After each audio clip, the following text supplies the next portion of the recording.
Pareille date l'an dernier, le palais dans sa forme actuelle était à l'état embryonnaire et même à l'étape réflexion. Aujourd'hui, nous procédons à son lancement et nous en sommes très fiers.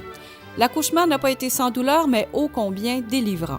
En novembre dernier, près de 100 personnes se sont réunies dans un même objectif collectif en exprimant leur vision du développement durable de la Métis. Cette journée a été fructueuse en idées, en projets et en actions futures.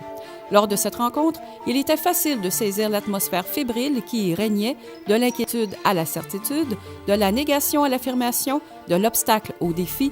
Tous se sont mis d'accord pour dire que la Métis tirait bien son épingle du jeu, malgré sa petite place dans l'échiquier. Maintenant, pour gagner la partie, notre MRC devra se pencher sur son leadership et sa créativité, pivot du développement métissien. Et pour y arriver, les décideurs et acteurs du développement ont réitéré ensemble leur volonté d'assurer le plein développement du territoire métissien en privilégiant de premier chef la mobilisation, la concertation, la fierté, la créativité et la diversité afin de mieux faire face aux enjeux et aux défis qui les interpelleront au cours des prochaines années. Dorénavant, la Métis s'inscrira d'emblée dans un développement qui intégrera à la fois les dimensions tant humaines, sociales, économiques, culturelles qu'environnementales. Ainsi, dans une perspective de développement durable, la Métis agira prioritairement sur les actions visant à renforcer son pouvoir d'attraction et sa qualité de vie en misant notamment sur le réseautage, la complémentarité intermunicipale, la mobilisation de tous les intervenants autour de projets collectifs et concrets, la protection de l'environnement, des paysages et du patrimoine et la valorisation du capital humain et des savoir-faire. Les actions visant à préserver nos ressources et l'intégrité de notre territoire, à supporter le développement et la consolidation des entreprises actuelles dans les secteurs suivants: tourisme et culture, agriculture et agroalimentaire, forêt, aménagement première et deuxième transformation, commerce et services complémentaires à l'environnement régional. Les actions visant à prendre le virage de la diversification économique en suscitant l'émergence de projets innovants dans les secteurs et en y associant une stratégie de formation et de planification de la main-d'œuvre. Tourisme de destination, métallurgie, santé et services sociaux, énergie et environnement et maritime.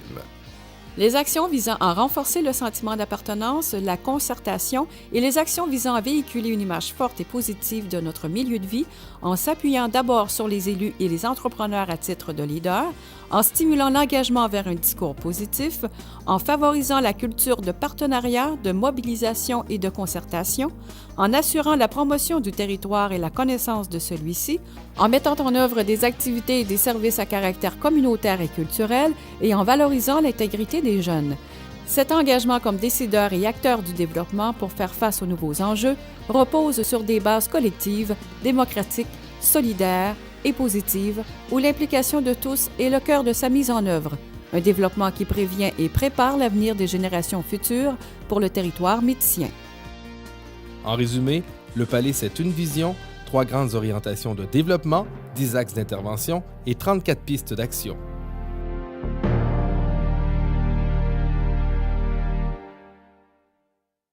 Alors présentement, nous sommes jeudi, le 30 mars, il est 9h et la Commission des leaders est réunie dans le cadre de l'adoption du plan d'action local qui vous est présenté ce soir. Venez avec moi.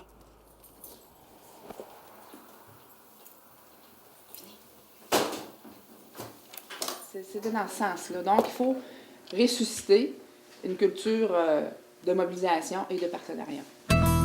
Lors de cette rencontre, les membres de la commission ont convenu de se réunir en moyenne 3 fois par année et se sont donné comme mandat d'assurer le suivi du palais et, à la rigueur, de travailler sur des projets concrets.